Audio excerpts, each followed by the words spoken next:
नमस्कार, सत श्री अकाल, आदाब। मैं वसीम वारसी, आप तक टाइम से। कर्फ्यू लगाया था सीएम केजरीवाल जी ने सुबह 5 बजे मंडे तक।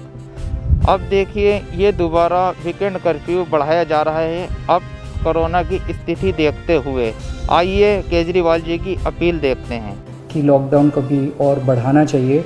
तो लॉकडाउन को दिल्ली के अंदर 1 हफ्ते के लिए और बढ़ाया जा रहा है, अगले सोमवार को सुबह 5 बजे तक के लिए। इस दौरान हमने देखा, लॉकडाउन के दौरान की संक्रमण दर, पॉजिटिविटी रेट जिसको कहते हैं, ये लगभग 36-37% तक पहुंच गई। आज तक इतनी संक्रमण दर हमने दिल्ली में तो नहीं देखी, बाकी दुनिया भर में हो सकता हुई हो कहीं पे, लेकिन 36-37% तक संक्रमण दर पहुंच गई। पिछले 1-2 दिन से थोड़ी सी कम हुई है, आज 30 के नीचे आई है, 29 पॉइंट कुछ आई है। मैं ये नहीं कह रहा कि कोरोना ख़त्म होने की दिशा में जा रहा है, लेकिन ये अभी तथ्य हैं। अभी और कुछ दिन देखना पड़ेगा, हो सकता है बढ़ जाए, हो सकता है कम हो, लेकिन हम भगवान से प्रार्थना करते हैं कि कोरोना से हम लोगों को मुक्ति मिले। पिछले कुछ दिनों से हम देख रहे हैं कि दिल्ली में ऑक्सीजन की काफ़ी ज़्यादा समस्या हो रही है। दिल्ली में ऑक्सीजन की काफ़ी कमी महसूस हो रही है। दिल्ली की इस वक्त ज़रूरत 700 टन की है और हमें केंद्र सरकार से 480 टन अलॉट हुई है। कल 10 टन और अलॉट किया केंद्र सरकार ने, 490 टन अब दिल्ली को अलॉट हुई है। लेकिन ये पूरी अलॉटमेंट भी अभी दिल्ली में नहीं आ रही है, इसका भी काफ़ी कम। एक तरह से कल 330-335 तक ही दिल्ली पहुंची है।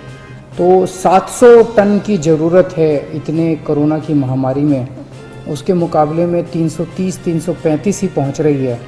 ये दिल्ली जो ऑक्सीजन की कमी है, दिल्ली के अंदर ऑक्सीजन पहुंच नहीं रही है, जगह जगह से जो ऑक्सीजन आनी है, ये एक बहुत बड़ा कारण है जो ऑक्सीजन की कमी जगह जगह अस्पतालों में महसूस हो रही है। लेकिन हमारे ऑफिसर्स, हमारे सभी मंत्रीगण, हमारे सभी लोग रात रात भर पिछले कुछ दिनों में, जब से ऑक्सीजन की कमी हुई है, एक एक अस्पताल जहाँ जहाँ कमी है वहाँ सप्लायर से, मैन्युफैक्चरर से, ट्रक ड्राइवर से जो लेके आ रहा है उससे फ़ोन कर करके कोशिश कर रहे हैं कि समय पे अस्पताल में पहुँचे।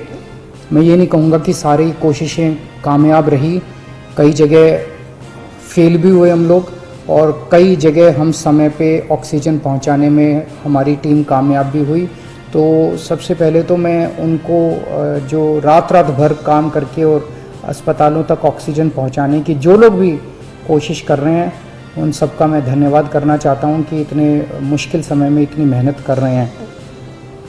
क्योंकि ऑक्सीजन इतनी इस वक्त कीमती है, इतनी कम है, तो उसका मैनेजमेंट करना बहुत ज़रूरी है। तो उसको मैनेजमेंट करने के लिए भी अब कल से ठोस कदम उठाना चालू किया। हमने एक वो पोर्टल टाइप बनाया है और ऑर्डर जारी कर दिए गए हैं, जिसमें हर 2-2 घंटे में मैन्युफैक्चरर से लेके और अस्पताल तक, एंड यूज़र तक, हर एक को 2-2 घंटे के अंदर अपनी ऑक्सीजन की पोजीशन बतानी पड़ेगी। कि मैन्युफैक्चरर को बताना पड़ेगा कि पिछले 2 घंटे के अंदर कितने ट्रक उसके निकले, सप्लायर को बताना पड़ेगा कि कितने ट्रक उसके दिल्ली की तरफ जा रहे हैं, अस्पतालों को बताना पड़ेगा कि पिछले 2 घंटे में कितनी इस्तेमाल हो गई, कितने घंटे की और बच गई। ये सारी चीज़ें ताकि दिल्ली सरकार को पता रहे कि कहाँ कमी आने वाली है। तो इसके अलावा केंद्र सरकार से काफ़ी सहयोग मिल रहा है। कल भी पूरा दिन केंद्र सरकार के अलग अलग मंत्रालयों के साथ हमारे ऑफिसर्स की टीम बैठी रही और दोनों टीमें, केंद्र सरकार और दिल्ली सरकार, अच्छे से मिल के काम कर रही हैं और कोशिश की जा रही है कि जो भी सप्लाईज़ आने में दिक्कत हो रही है, उन दिक्कतों को दूर किया जा सके। और मैं समझता हूँ कि आने वाले कुछ दिनों के अंदर ये बहुत ज़्यादा अफरा तफरी का जो आलम है, ये ठीक हो जाना चाहिए। कल हम पूरी कोशिश कर रहे हैं कि जहाँ से भी, और केंद्र सरकार से तो मदद मिल रही है, और भी जहाँ से भी हम लोगों को ऑक्सीजन मिल सके, ऑक्सीजन के टैंकर मिल सके, पूरे देश से, दुनिया भर से हम पूरी कोशिश कर रहे हैं। कल देश के सभी मुख्यमंत्रियों को मैंने चिट्ठी लिखी है कि अगर आपके यहाँ आपके राज्य में गवर्नमेंट में या किसी कंपनी में कोई ऑक्सीजन की पॉसिबिलिटी हो तो हमें ऑक्सीजन मुहैया कराइए, ऑक्सीजन टैंकर मुहैया कराइए। कुछ एक राज्यों के साथ बातचीत भी शुरू हुई है। जब भी कुछ कॉन्क्रीट नतीजे आएंगे मैं आपको ज़रूर बताऊंगा। लेकिन बहुत ज़्यादा कठिन परिस्थिति है। इन कठिन परिस्थितियों के अंदर सब मिलके काम कर रहे हैं। मैं उम्मीद करता हूं कि ये जो इतनी बड़ी इमरजेंसी क्रिएट